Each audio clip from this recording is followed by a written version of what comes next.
we're kind of more like co-workers or co-parenting rather than like lovers. My husband and I've talked quite a bit about this. Like he said, I like it when you initiate. I like it when you lean in. That helps me. That encourages me. They just said, I just love the way you and Dad just kiss each other. You know, I don't necessarily have to wait for him. I can do things that say, this is also what I want. Dear young married couple, you're in a busy season of your life. You're probably working and involved in ministry. On top of that, you might even be parents or students. You're maxed, but you really want to stay connected in your marriage. And that's why we're bringing this podcast to you. I'm Adam King. And I'm Karissa King, and we work with busy couples just like you in our counseling office here in Sacramento, California. We also work with couples all over the world through online counseling, and our couples are really just looking for ways to communicate with each other more effectively. Some of them are looking to heal from a breach in trust or find direction in fulfilling the purpose that God has for them. So come and join us as we have a conversation.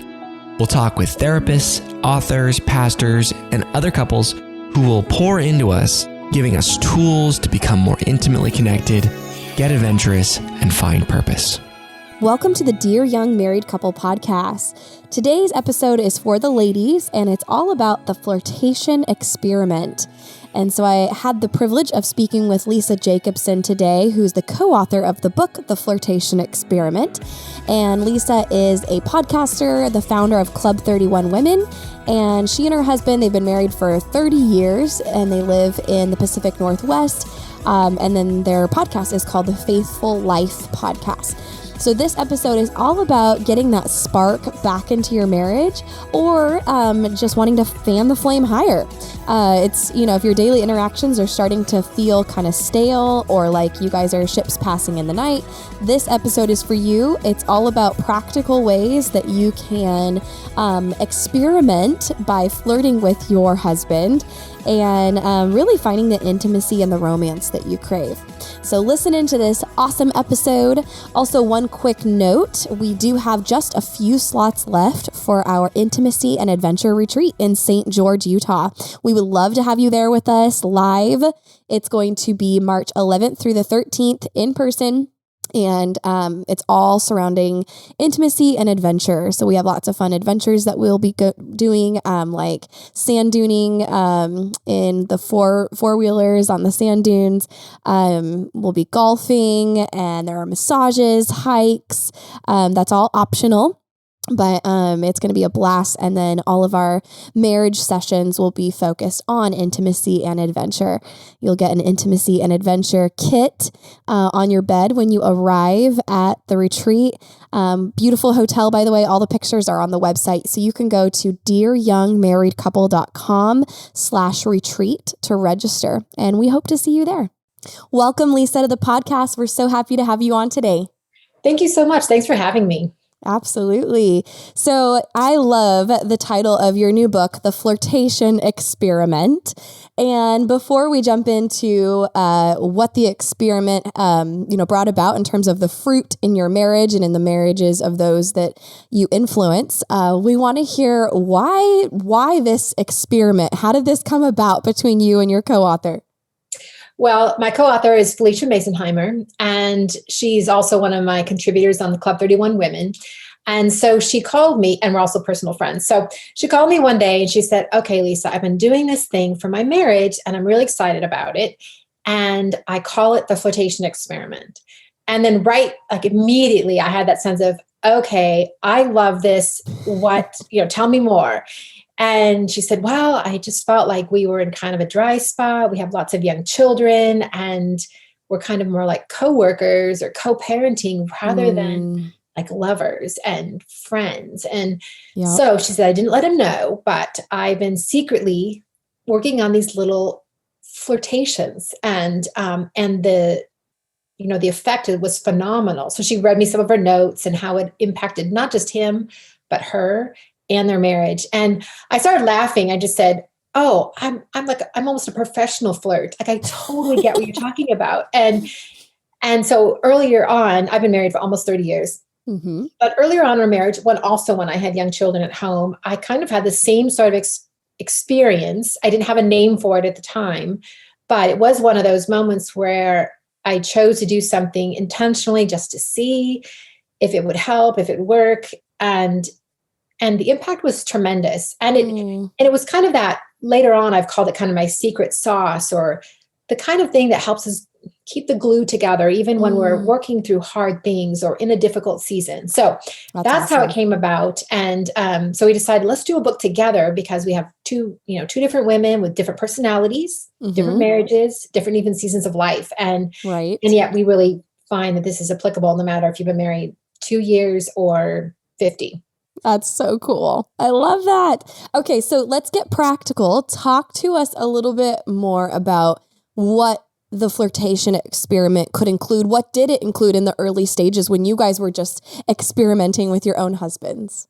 Okay, so I'll tell you my first one, at least that I remember so clearly, because it had such an impact. And it was a season of life. I had 4 children, 6 and under, and it was a very busy season. My husband was working hard, and he was gone a lot for his work.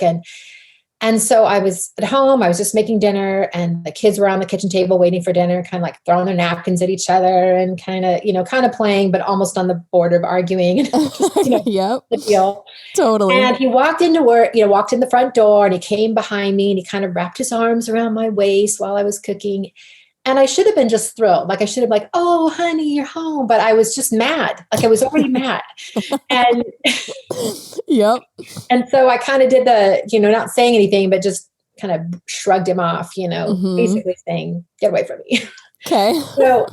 And he kind of backed off. And then I just happened to glance around my shoulder, and I saw just his shoulders droop. And I just saw that he was just defeated, discouraged, rejected. And I thought, okay, Lisa, all day long, you've been thinking, oh, how nice it would be if I just, had this romantic experience and these, wonderful opportunities like you see in the movies or something. And I thought, I just blew it. Like I just, lost an opportunity. And I thought, what would happen if instead of doing what I just did, I kind of turned around and like pressed right back into him. So I did, like, I didn't let him even leave, because all this happened like in a split instant, right? So I turned around and I just wrapped my arms around his neck, and I just pressed into him. And then like, we were there for, I don't know, a while. Yeah. And it's like, oh, wait a minute. Woo. We better, the kids are like, what's mom and dad doing over there? And that's fantastic. It was really wonderful. And it was interesting to me, not just how it obviously encouraged him, like he started helping with the kids and just gave him some refresh and energy, but also like it changed me too. Like I also felt like, you know what, we've got a good thing going here. And I almost forgot. And, and this is something I can build. I don't have to, I don't necessarily have to wait for him. I can do things that say, this is also what I want. This is, even if I'm not feeling this way, I want to make steps, make decisions that encourage this direction that I long for. Oh, beautiful. That's so cool. I love that example. I like it when people can visualize, how does this play out? So that's one example is just, and actually we, in psychological terms, we call it leaning in. But even if it's not a physical lean in, it can be an emotional lean in, or a communicative lean in. And you gave an example of how that can be done physically. But it was a choice. Yeah, it is a choice. And I think as women, maybe as Christian women, I feel like we've bought into this, we just have to wait for our husbands. We have to wait for him to lead. And I'm all for, men leading. Like I embrace that, but also, and my husband and I've talked quite a bit about this. Like he says, I like it when you initiate. I like it when you lean in. Yes. That helps me. That encourages me. And I just think we have more power than we sometimes give ourselves credit for. That's good. Yeah, I agree with you. I agree.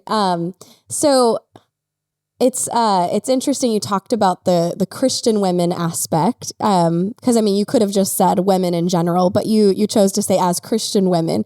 Where do you think that comes from as Christian women, that we feel the need to just let him initiate everything and lead everything, not just being the spiritual head, but initiating even in our romance?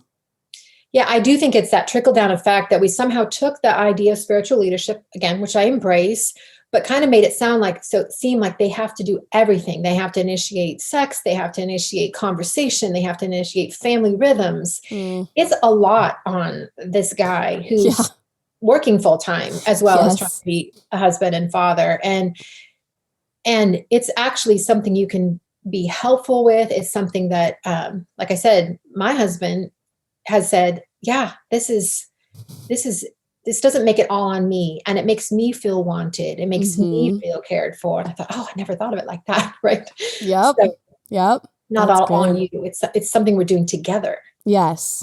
Amen. And I think that is quite biblical, that it needs to be collaborative. We see that in 1 Corinthians about in the sexual context. And, we see it in Song of Solomon where she's actually initiating quite a bit in both the romantic, non-sexual context before they're married and then the sexual context after they're married.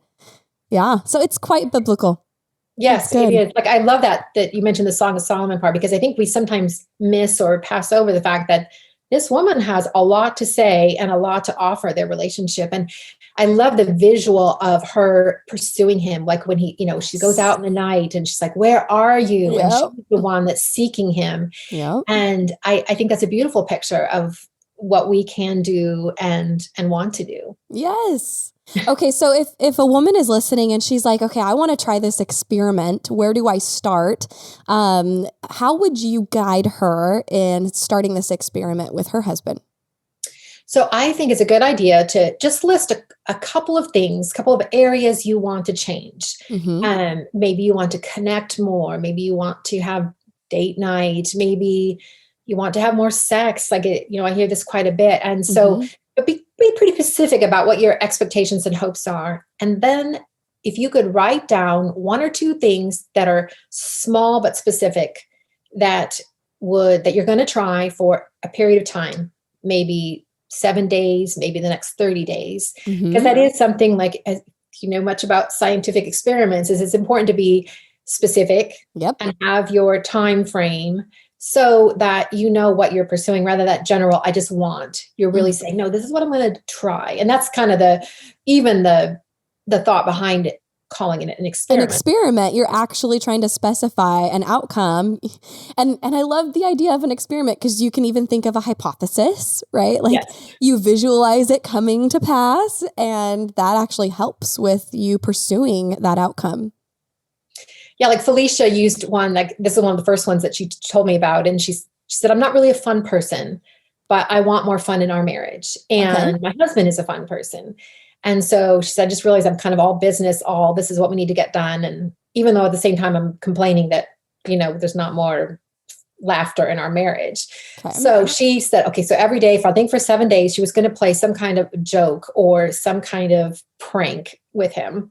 And she did things like wait for him when he got home from work and had water balloons behind a bush and like just threw water balloons at him. And she was like, I felt really stupid because I'm just so not that way. She said, but it was so fun. And, it ended up that we were laughing, and then she tried a couple of other things like that. And she said, I just noticed after this little experiment that he had a little note for her, just things like that. She goes, so it really did, it filled his tank in a way he didn't even know how to communicate. That's cool. In our marriage, I want you to be fun. That's really cool. I love that. And even though you experiment for, say, 7 days or 30 days, do you find in the feedback you're getting from the study and from the book, do you find that this is a rhythm that continues throughout the marriage? It doesn't stop after 7 days or 30 days? Yes, I think it absolutely can carry on.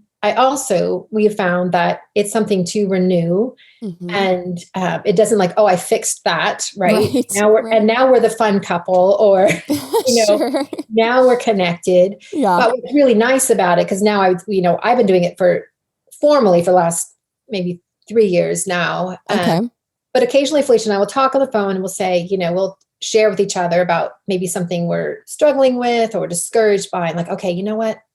I'm going to go ahead and I'm going to do another flirtation experiment this next week. And nice. And it doesn't take so long to bring it back, we find, and it does help. And even if, like, obviously our husbands know now, they know what that's for. Sure. I told my husband, Matt, I said, do you ever be tired of feel tired of being a laboratory rat? He goes, no, I love it. And I'm surprised you don't catch on like, oh, Lisa's on her little flirtation thing again. He goes, no, I don't think that way. That's hilarious. Okay, we'll talk a little bit about how husbands respond. Obviously, if you're connecting more with him, he's going to like it, and you've kind of given a head nod to that. What about when they know that this is because it's quote unquote an assignment? Like I think about the assignments I give my clients, and they're like, well, what if my husband knows that I'm just doing it because my therapist told me to, like, so talk about like that piece of it, like the husband catching on.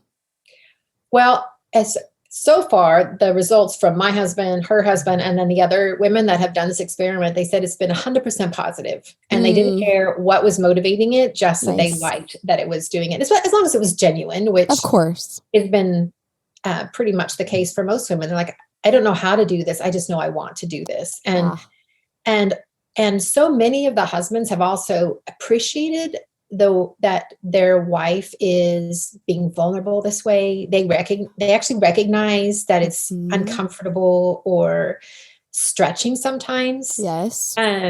Like one of the things I did this, I wanted more mystery in our romance. We've been married for 30 years. So after a while, you kind of feel like you know each other pretty well, but okay, I want more mystery. And so I planned this, for me, somewhat elaborate mystery dinner date. But I felt really stupid. I'm like, oh, this is so, he's going to think this is dumb. He's going to think this is cheesy. Like, I can't even tell you all the voices that went into my head. Yep. But it was the opposite. Like, he loved it. And he was like, cool. And I was kind of leading him around and giving him directions. I thought, oh, he's kind of more of a take charge guy. So I didn't know how he'd feel about that, but he was totally down for it and thought it was great. So, and appreciated my efforts. Like, he genuinely did. So that's fantastic. I love that. That's really neat. So it does require vulnerability. This is new. It's different.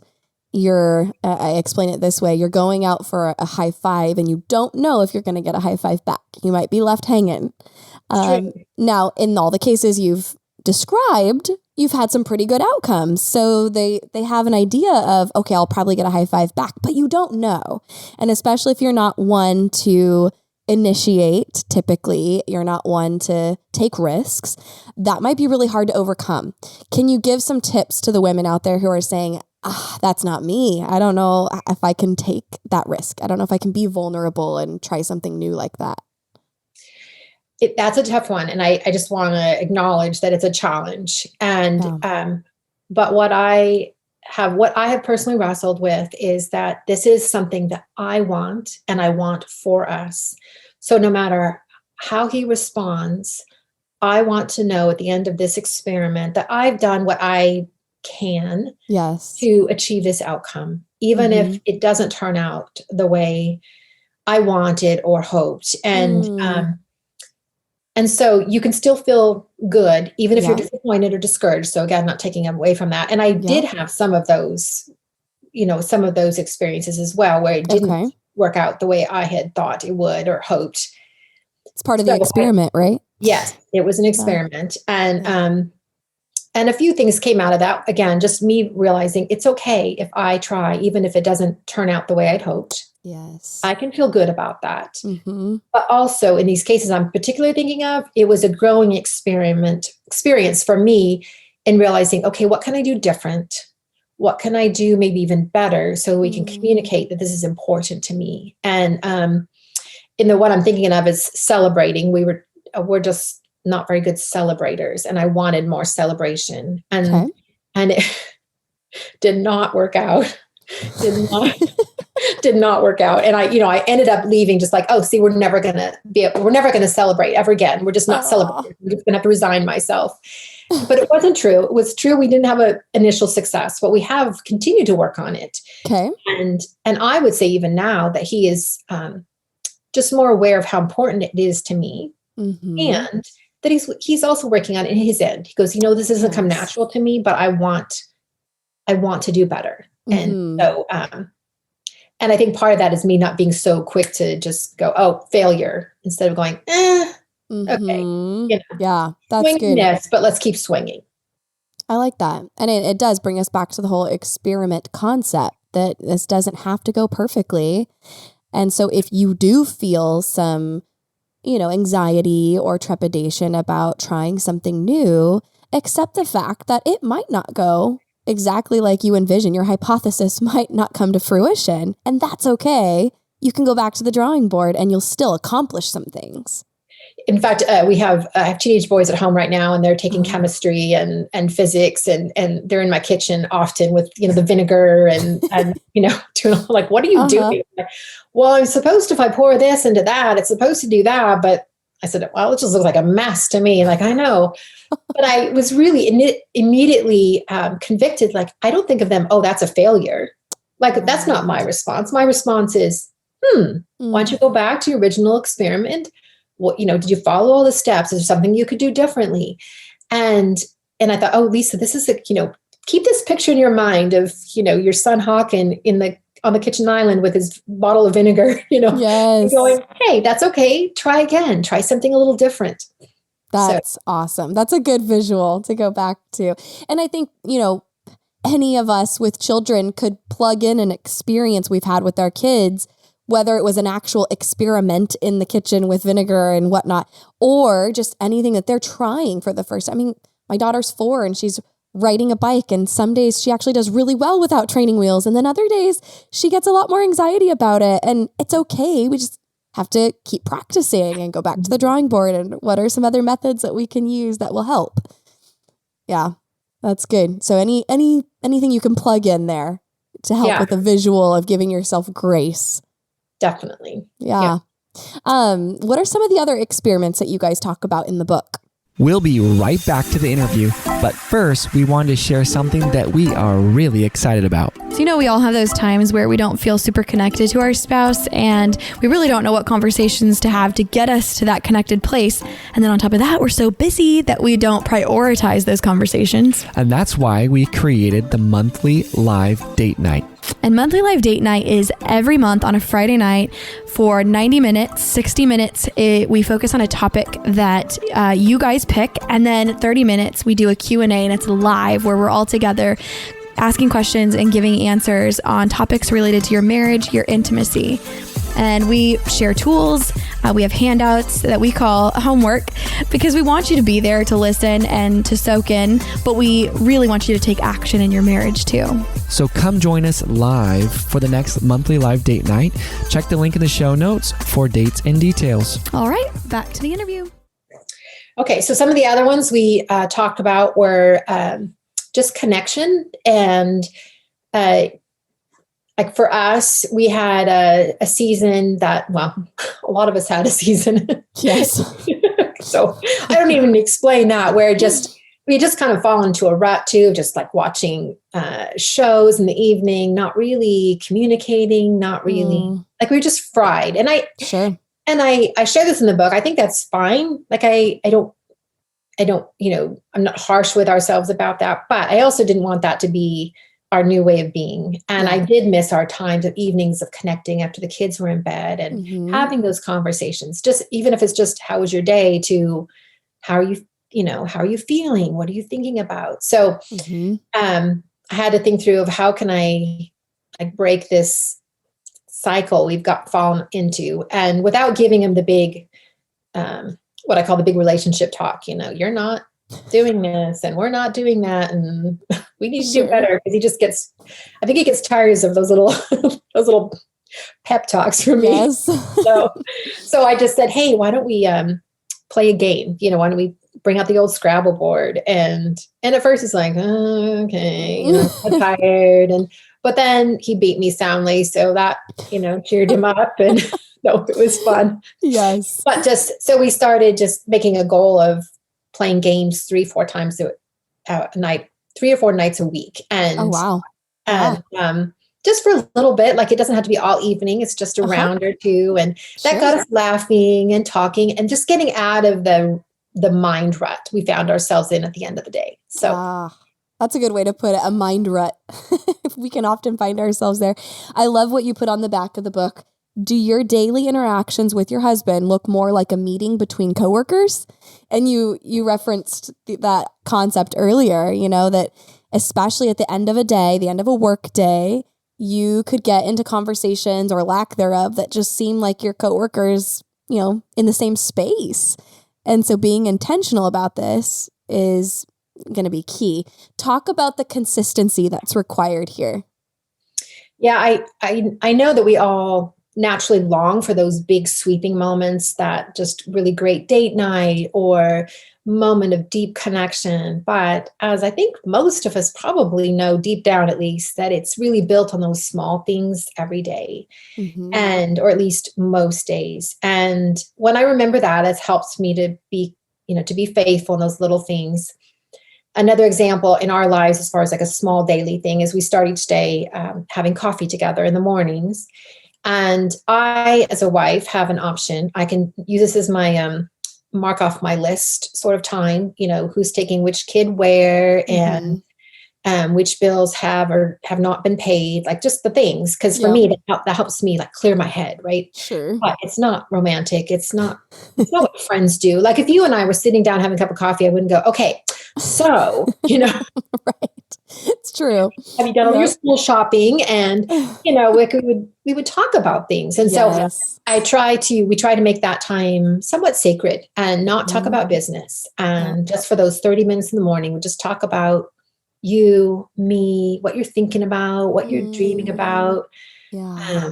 And keep it kind of strict that way so that we do have a closer connecting time. And that sort of connection helps build to make those sweeping moments where you have that really deep conversation you've been longing for, or breakthrough, or even just a fun, wild, I'm calling it date night, but we've been locked down for most of this, so we don't get out as much as I'd like. But even if it's a long, beautiful walk, we're close, and I don't have to do the hard work of starting from ground zero. Right, because you've already warmed up. You've been connected on a regular basis. Yeah. You talked about earlier the first time you remember in your own marriage where it was in the kitchen, and you chose to go ahead and lean in, and it was in front of your kids. What impact does this make on children when they see their mom and dad flirting, when they see mom initiating, when they see this intentionality taking place? Oh, it has such a powerful impact on your kids. Our kids love seeing people love each other. And I think now more than ever, I'm sure it's always been true, but now that our four oldest kids are all in their 20s, so they're ready to give us feedback, right? and like they were home for Christmas even last couple of weeks, and they just said, I just love the way you and dad just kiss each other, and you still snuggle and you laugh at each other's jokes. It's kind of cheesy, but it's really sweet. Yes. The longer we were out in the world and around other people, I realize how rare it is. And it just brings them a lot of security, gives them hope. And it's a bright light. Yeah, for sure. I think it really impacts your kids. Yes, absolutely. And you're speaking about that from an adult child perspective, being able to give you feedback. But even if you have young kids, actually you mentioned impacting their security, and their, it's a good impact on them. There are studies that support that. The cognitive development is far superior when parents show affection in front of them, compared to kids who don't have connected parents, or parents who don't show affection in front of them. You hear often of people who are like, oh, we can't kiss in front of the kids, or we can't get too frisky. Like, I mean, obviously there are going to be some limits, because there are some certain things that are sacred, that you do keep very private. But I mean, if you kiss for a few seconds and it gets a little bit longer, that's okay in front of the kids. That's actually going to contribute to their security and cognitive development. And they, even if they can't express it, they feel it. They really feel it down in their little bones that the world is a good place. They're okay, and there is love and joy to be found. Yes. Yeah. And even you mentioned, and I hadn't even thought about this concept. You mentioned,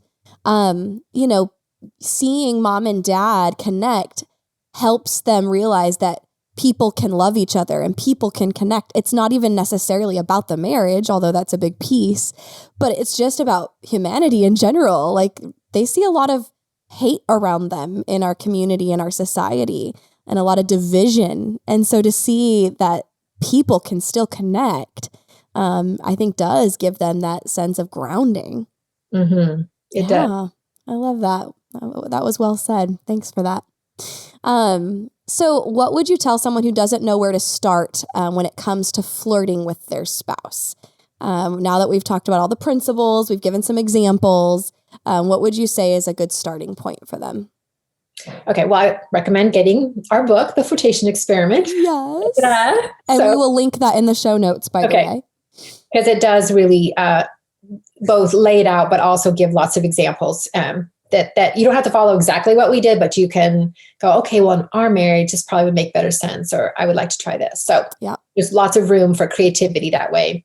Okay. And if you are starting out, then writing out that one goal you would like to have, better connected, more affection. You can do everything from something biblical, more kindness, more joy, to something more just general, like the connection. And then write out, I think at least 7 days, but up to 30 of every day I'm going to do this. And it can be, I'm going to kiss him before he leaves for work or before I leave for work. I'm going to write a note in his lunchbox or something, like, I don't know, depending on just something that that's a little outside your normal routine, but that's going to add that something that you want to build. Okay, nice. So that's where to start, ladies. Just get that goal in mind and set up your 7 to 30 days, and maybe start small. If it's something that's maybe a bit, you're a bit trepidatious about, start small, start with 7 days. And then do they need to have a different action each day or just the same action each day? How would you guide them there? Well, being consistent is super important. So a lot of times it is like, say it was, I'm going to kiss him for 7 seconds each day. Then just go ahead and do that for your full 7 to 30 days. Okay. But if it's something like I'd mentioned Felicia's, I just want more fun. She got creative and didn't do the same thing every day. It was just something kind of fun, silly every day. Sure. For her. So it can be either, just depending on what the goal is. Yes.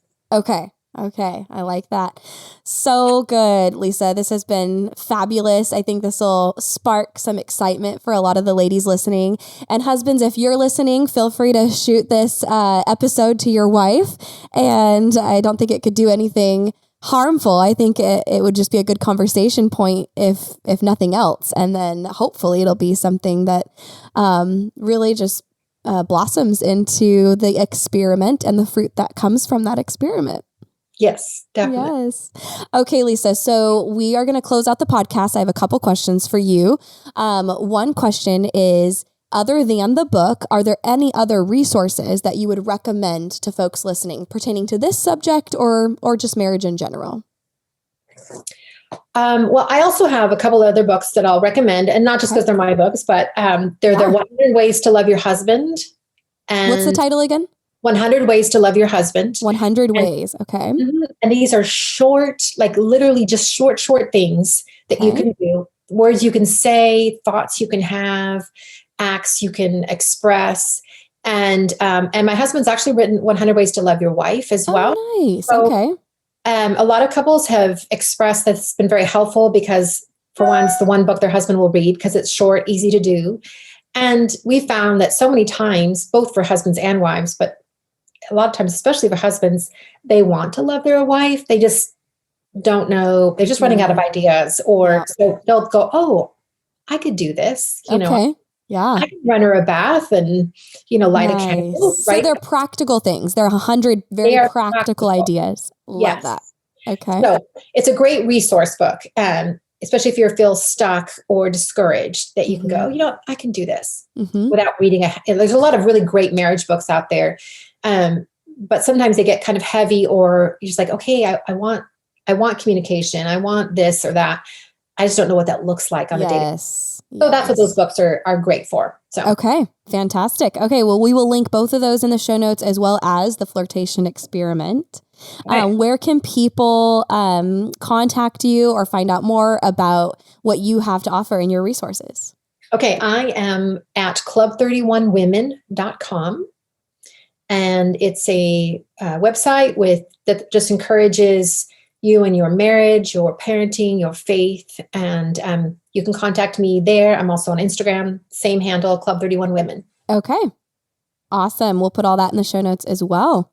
So last question for you, Lisa. This is the way we close out all of our podcast episodes. And we want you to rewind back 30 years ago to the beginning of your marriage. Think about the advice that you wish you would have received, and then fill in the blank, dear young married couple.